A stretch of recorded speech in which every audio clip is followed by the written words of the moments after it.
Du 10 mars au 10 avril, nous verrons la richesse et la diversité de la langue française célébrée dans toute la Chine lors du 26e mois de la francophonie. Quels sont les principes à suivre dans la programmation de ce mois de la francophonie?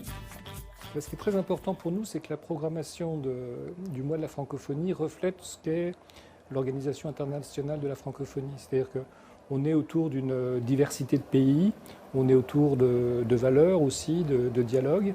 Et donc on essaye, autant que faire se peut, en fonction des moyens évidemment de chacun, que tous les pays importants de la francophonie puissent participer sur les segments qu'ils veulent, et puis que ce qu'on fait reflète aussi ce travail pour la paix, la compréhension des peuples, l'égalité.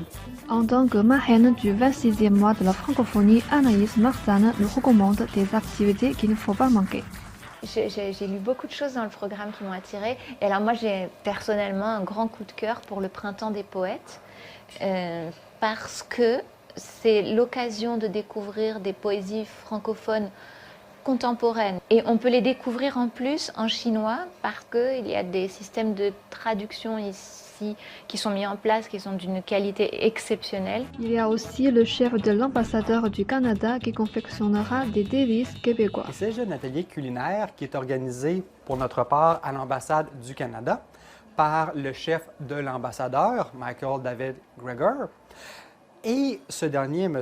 Gregor, va présenter divers produits québécois que sont les petits fruits, les canneberges, les bleuets et aussi le fameux sirop d'érable, tous des produits que l'on retrouve ici sur le marché chinois, et il va les confectionner.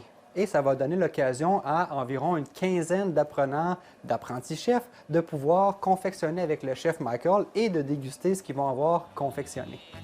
Cette nouvelle édition du mois de la francophonie aura lieu presque concomitamment avec les Jeux paralympiques d'hiver de Beijing 2022.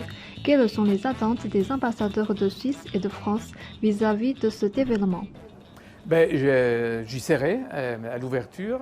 J'espère que les athlètes suisses fassent bonne figure comme ça a été le cas lors des Jeux olympiques, et aussi que ce soit un moment, de sensibilisation, d'admiration pour les prestations des athlètes, mais aussi un message d'intégration pour les athlètes et surtout les non-athlètes porteurs d'handicap.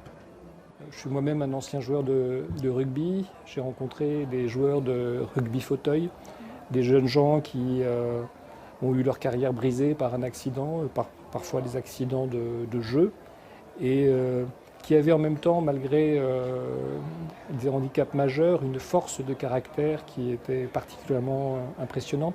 J'espère qu'ils trouveront cette même énergie, cette même capacité de montrer que malgré toutes les difficultés de la vie, on peut surmonter le handicap, on peut se réaliser, on peut faire œuvre de fraternité aussi dans la compétition, en se dépassant, mais aussi en se retrouvant.